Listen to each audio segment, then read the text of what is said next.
Bonjour à tout le monde. Comme vous voyez, aujourd'hui, c'est le jour des tisons. Et vous allez voir qu'eux ont un message, pas juste eux, tous les enfants, ont un message spécial pour nous ce matin. En effet, Jésus toujours a eu une façon particulière de révéler les vérités bibliques, d'illustrer le royaume de Dieu. Il a utilisé parfois des oiseaux, des fleurs, des semeurs, des graines. Et maintenant, avec le verset qu'on vient de lire, on a vu qu'il a utilisé aussi des enfants. Il a illustré comment le comportement d'un enfant peut nous permettre d'accéder au royaume de Dieu. Une occasion aussi, avec un autre verset, en Matthieu 19, 14, qu'on a dit tout à l'heure avec Mathias, Jésus a dit, « Laissez les petits enfants et ne les empêchez pas de venir à moi, car le royaume des cieux est pour ceux qui leur ressemblent. » Si on veut appartenir au royaume des cieux, on doit être comme un enfant, selon Matthieu. Alors, la question est, qu'on peut se poser, à quoi ressemblent les enfants? Quelles qualités possèdent-ils? Quelles leçons pouvons-nous tirer de leur vie? On a tous été des enfants, alors c'est vrai, ça fait un petit temps, on va dire, mais on a tous été des enfants. Mais qu'est-ce qu'on a oublié au fil du temps? Qu'est-ce que la société nous a modifié? Comment la société nous a modifié en fait? C'est ça qu'on va voir ensemble ce matin. Un enfant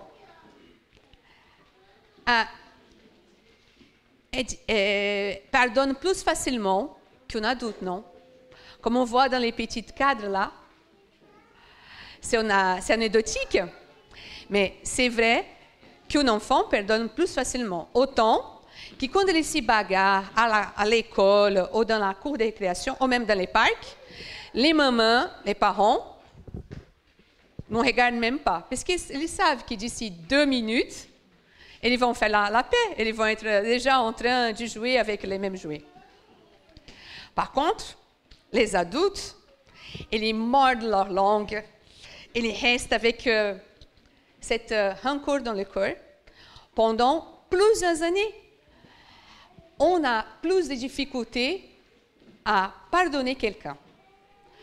On peut l'accumuler cela, garder cela, cette rancune, pendant combien de temps? Il y a des gens qui ont déjà gardé pour 2 ans, je connais. Avant de dire à la personne, avant de se clarifier avec la personne. Donc, nous, on doit apprendre avec les enfants à comment pardonner. La deuxième chose, c'est que les enfants sont des rêveurs. Ils rêvent du tout.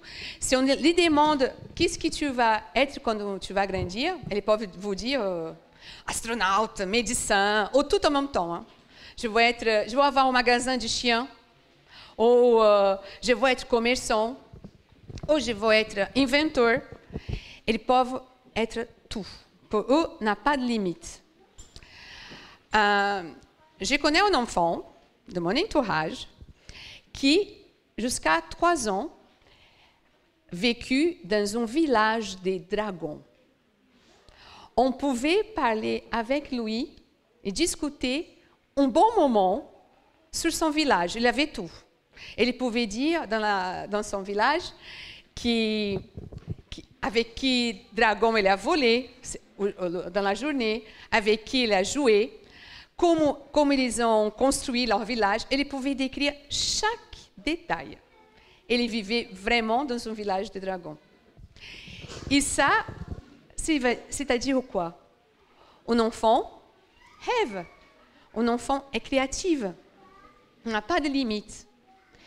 Et même, on peut les voir dans d'autres exemples, en jouant avec des voitures, les filles avec des poupées qui ressemblent vraiment à des bébés, là, et qu'elles restent en train de les câliner comme si c'était des vrais bébés.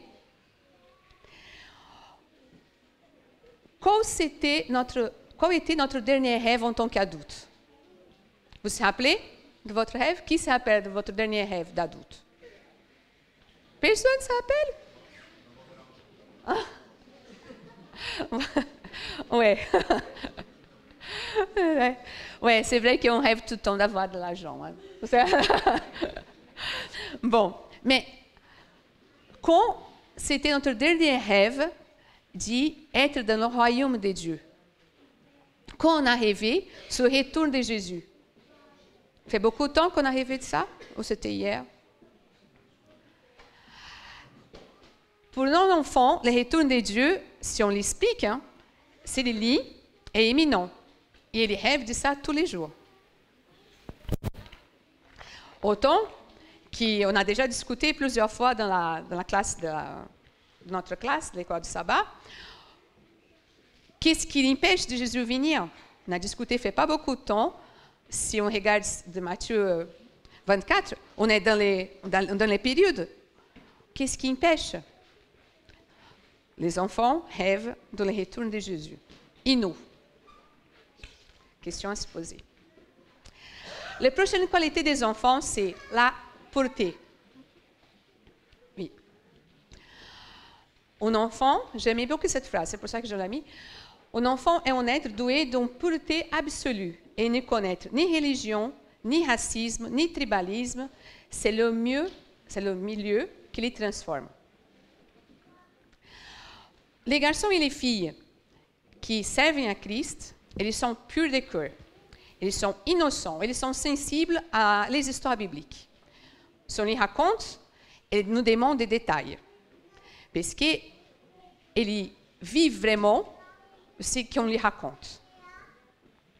Nous, nos adultes, nous sommes transformés par la société qu'on vit. On a perdu la pureté du début des enfants. Pourquoi? Je vais vous poser la question. Vous allez découvrir tout seul comment on perd notre pureté. Quel type d'émission on regarde le soir? Est-ce qu'on regarde des émissions de violence? Quel film on aime bien? On aime les films qui ont beaucoup d'action, on aime plus les romances. Qu'est-ce qu'on aime? Ce qu'on voit, ça nous influencie, principalement si on regarde tous les soirs.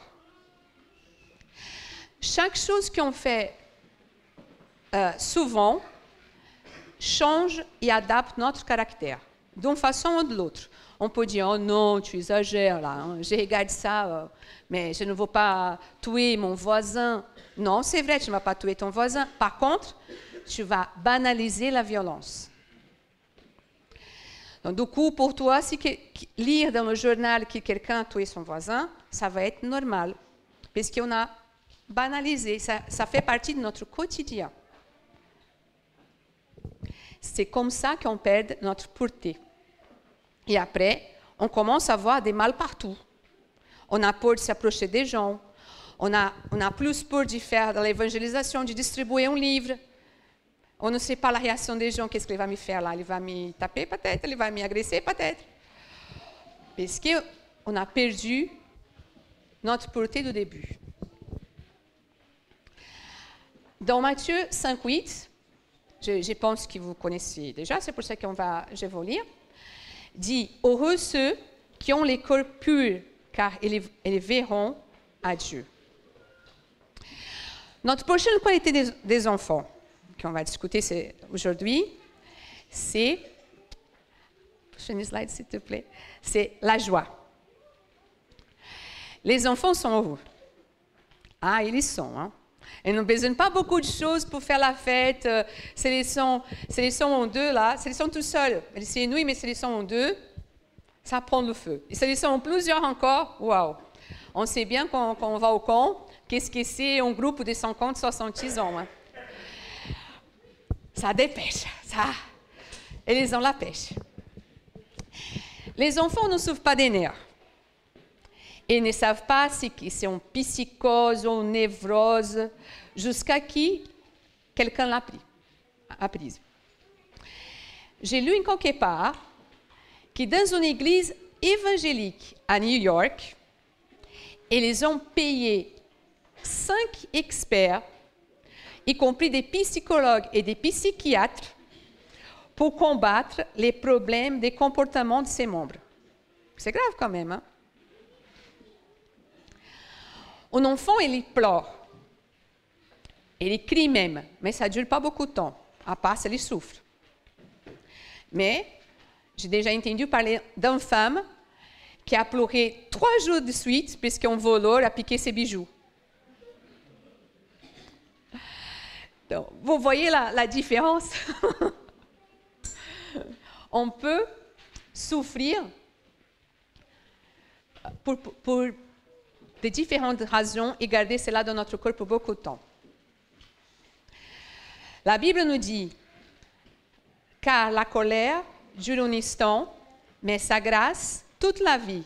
Les soirs arrivent, les pleurs, et les matins, la allégresse. En Psaume 35. On peut lire ce verset. La prochaine vertu des enfants, c'est la imitation.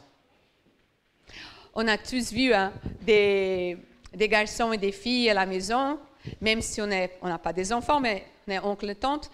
On a déjà vu les filles habillées avec les talons de la maman, ou les garçons exactement en train de faire la barbe avec le papa. Les adultes pensent qu'imiter, c'est mauvais. On n'imite pas, on garde notre personnalité, quoi. Je ne suis pas influencée, je n'imite personne. Paul nous dit par contre, en 1 Corinthiens 11, 1, « Soyez mes imitateurs comme je suis de Christ. » Quand on dit « je n'imite personne », ce n'est pas vraiment vrai. On est influencé par la mode. On peut voir, principalement les jeunes, ils ont tous les mêmes pantalons, jusqu'à là. Les pantalons qui tombent, qui apparaît la culotte derrière. Là. On imite. La mode, c'est là, je viens de voir, tout d'un coup, c'est les jeans déchirés là. Tout le monde a des trous dans les jeans. C'est la mode, c'est-à-dire on imite quelqu'un. On imite même sans faire attention. Alors, Paul nous dit, soyez imitateurs de Jésus comme je le suis. Qui nous imitons?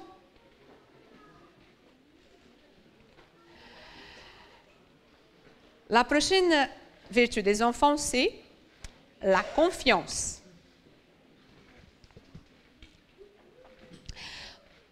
Tous les enfants ont la confiance en ses parents. Les enfants, parents, confiance extrême. Comme dans la photo, comme dans les slides. Et ils sautent dans les vides, c'est le quoi que les parents sont là pour l'attraper. J'ai même une histoire à vous raconter sur la confiance. Au milieu d'une tempête, dans la mer, le bateau secoué pour tous les côtés. L'équipage et les marins étaient tous énervés. Ça va couler, ça va couler, ça va couler. Tout le monde s'excitait pour tous les coins. Tout le monde mettait le gilet de sauvetage, préparait déjà les bateaux, les petits bateaux, pour partir du navire. Ils étaient en train d'appeler tout le monde qui était dans les bateaux pour partir. Ils sont arrivés dans une cabine. Et là, ils ont trouvé une petite fille. Et la petite fille était tout calme. Tout le monde en train de secouer partout la petite fille, tout calme. Mais allez, mets ton gilet de sauvetage. Bouge-toi, tu ne vois pas, le bateau va couler. Non. Non, je sais que le bateau ne va pas couler. Mais pourquoi tu dis ça? Mais tu ne vois pas tout ce qui arrive là? Elle a dit, non. C'est mon papa, le capitaine de navire. je sais qu'on ne va pas coller. Pour nos enfants, nous sommes les héros. Oui, exactement. Vous avez tous compris, mais c'est comme ça qu'on dit.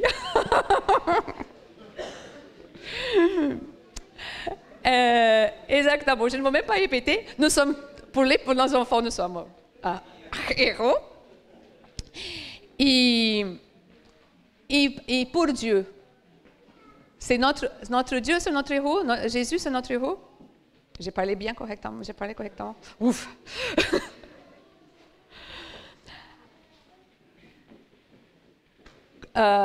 Combien de fois dans notre vie, la mer va nous engloutir?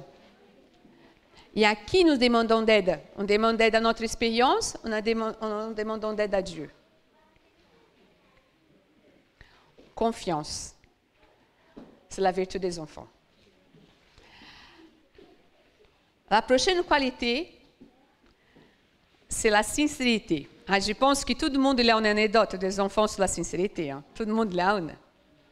Là, je vais vous raconter une aussi, mais avant, je vais vous expliquer d'où vient les mots sincères. Je ne sais pas si vous connaissez d'où vient le mot. Le mot sincère, ça vient en fait, c'est un mot qui vient de latin, et qui ça veut dire sincère. En fait, dans le passé, les esculteurs, pour corriger les défauts des escultures, ils mettaient de la cire pour cacher, pour camoufler. Mais avec le soleil, avec le chauffage,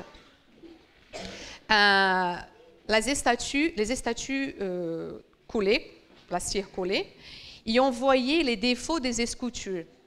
Alors, après ça, on disait les vraies sculptures, c'est une sculpture sans cire. Alors, du coup, ça vient les mots après sincère, qui ça veut dire sincère en fait, en vérité. Maintenant, je vais vous illustrer, je vais vous raconter quand même une anecdote sur la sincérité des enfants.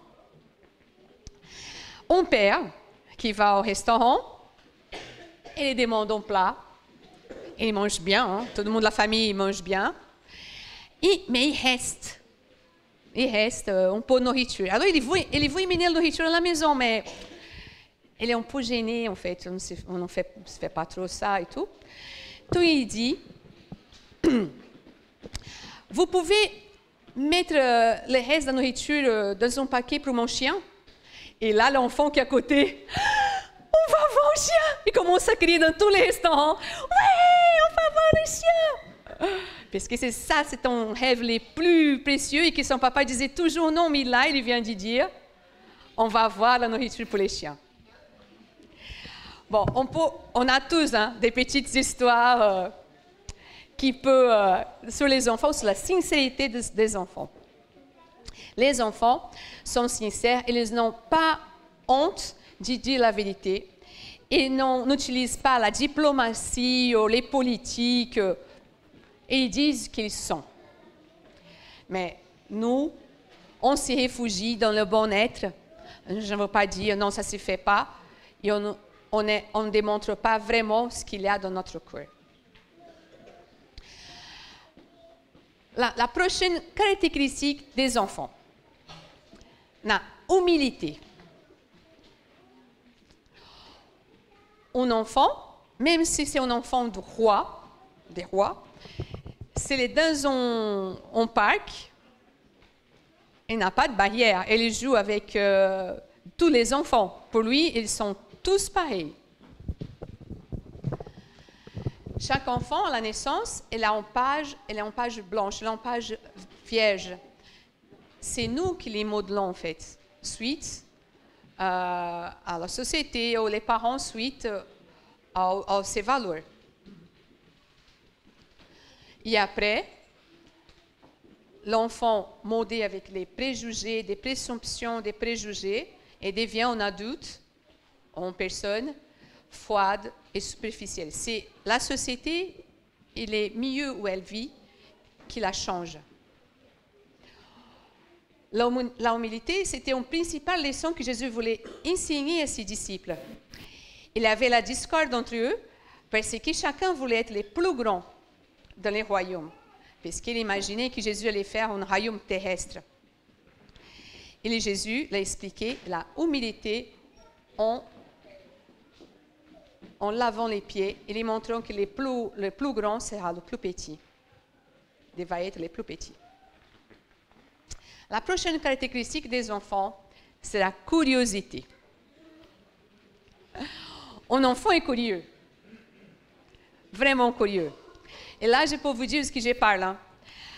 Tous les soirs, on fait des études bibliques à la maison, des études bibliques, des lectures de la Bible, mais qui se transforment en fait en étude biblique. Une étude biblique, parce que j'ai déjà eu tous les types de questions. Pourquoi Judas a commis, a trahi Jésus? Il pouvait être pardonné s'il demandait le pardon. Ou sinon, pourquoi tu penses que la Bible, c'est vraiment un livre qu'on doit suivre? Pourquoi tu penses que Jésus vraiment existe? Toutes ces questions passent pour la tête des enfants aussi. Et c'est à nous, comme les parents et comme une communauté, de les expliquer ce que c'était dire tout ça, ce que ça veut dire tout ça. Les enfants sont curieux, mais là, des fois, ils n'ont pas la motivation qu'il faut pour lire ou pour discuter des actions bibliques. Alors, c'est à nous, comme parents et comme famille, de lui donner les envies. Depuis qu'on a commencé à chercher les versets bibliques, à faire la compétition d'ouvrir la Bible le plus vite et chercher les versets bibliques, maintenant, ils veulent tous étudier la Bible. Parce qu'après, il va y avoir un jeu derrière. J'ai dit mon expérience à la maison. J'ai dit, ils veulent, non, on fait les jeux sans lire la Bible. Non. D'abord, on lit la Bible et après, on fait le jeu. Et comme ça entretient, ils ont envie. Et du coup, après, on a des discussions. Il y a des fois qu'on fait le jeu, il y a des fois qu'on ne fait pas. Mais ils ont une envie. Parce qu'il y avait une chose qui l'a attiré derrière, les jeux. Il faut être créative pour atteindre les enfants. La prochaine caractéristique, c'est que pour les enfants, rien est impossible. On peut tout faire. Ils ne comprennent pas pourquoi quand on les demande. Mais je n'ai pas de temps pour jouer avec toi maintenant. Pourquoi tu n'as pas de temps pour jouer avec moi maintenant? Je ne comprends pas. Quand un parent dit, je ne peux pas. Pour l'enfant, les mots impossibles n'existent pas. Dans leur imagination, ils inventent des choses. Ils ont toujours un moyen d'obtenir ce qu'ils veulent. Ce qui pour eux, l'impossible n'existe pas. En tant qu'adultes, nous, on doit arrêter d'utiliser les mots impossibles. Ou de dire, je n'ai pas de temps. Oh non, c'est trop pour moi. Car Jésus a besoin de nous maintenant. Il a besoin de notre travail pour lui maintenant. Comme j'avais dit, il ne fait pas beaucoup de temps, nous sommes dans la fin de temps, en fait. On ne s'aperçoit pas parce qu'on s'est habitué, c'est banalisé tout ce qui arrive à côté de nous. Mais nous sommes dans la fin de temps.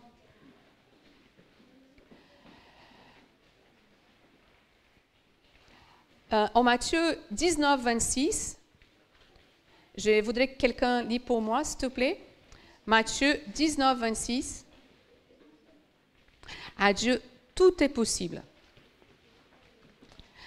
Et là, un autre verset qui nous dit au Matthieu 17, 20, si nous avons la foi, rien ne sera impossible. C'est-à-dire que même si tu penses que tu n'as pas de temps, tu as du temps pour Dieu.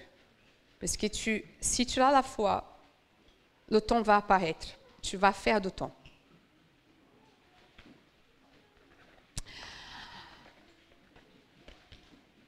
Prochaine slide. Là, on voit toutes les vertus qu'on a, non, quelques vertus, parce que les enfants en ont plusieurs, plus que ça.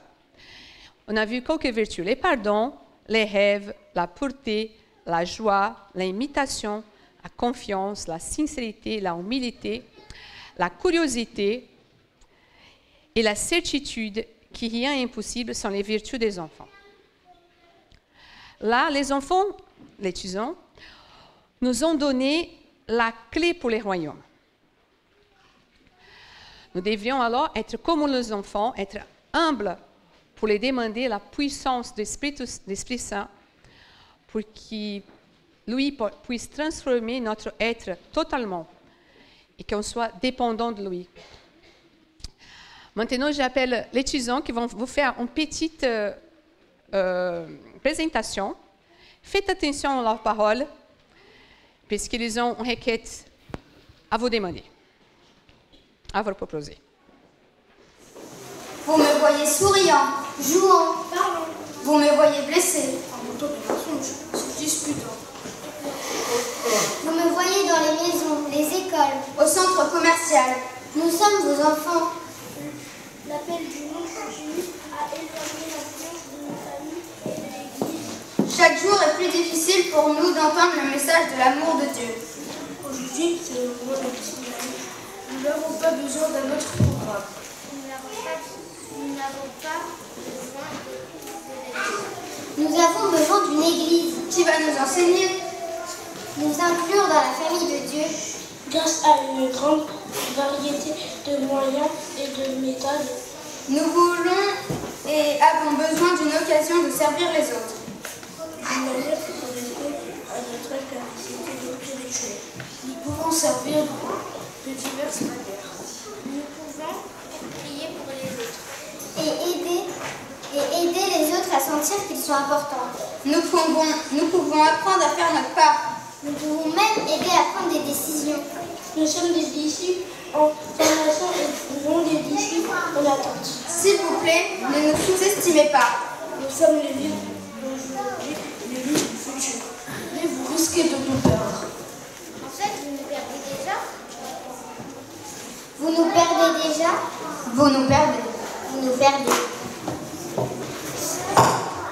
Mais j'ai espoir, vous ferez de votre mieux pour nous joindre. Vous allez nous chercher où nous sommes. Vous allez nous avoir compris. Nous sommes encore à votre portée.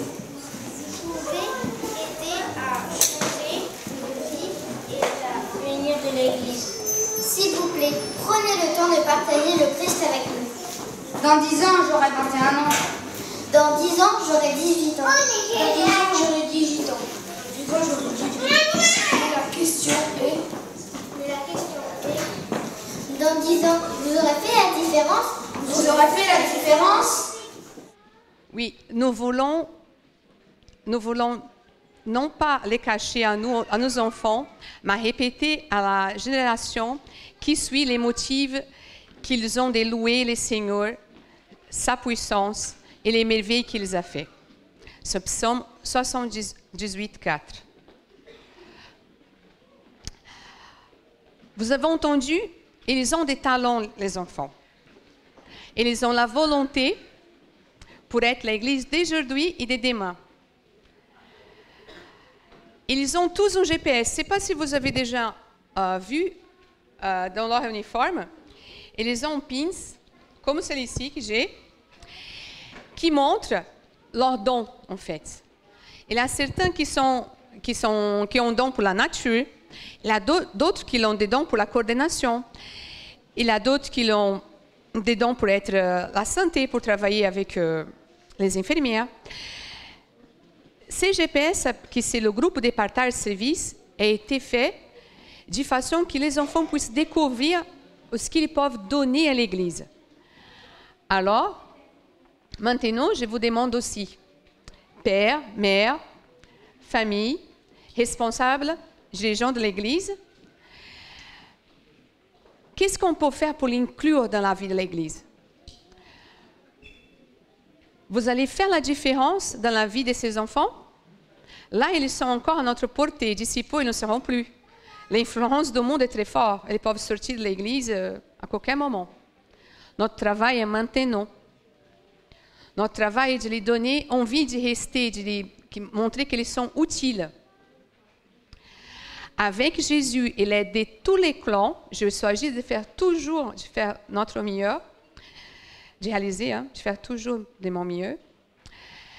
Cela divise décision, c'est-à-dire qu'eux, ils sont prêts.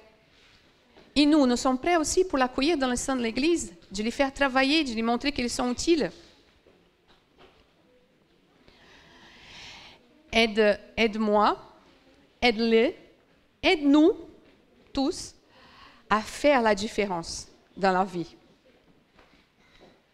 C'est avec ces mots que je voulais conclure, parce que là, avec eux, on a appris les clés du royaume. Maintenant, c'est à nous de faire la différence dans leur vie.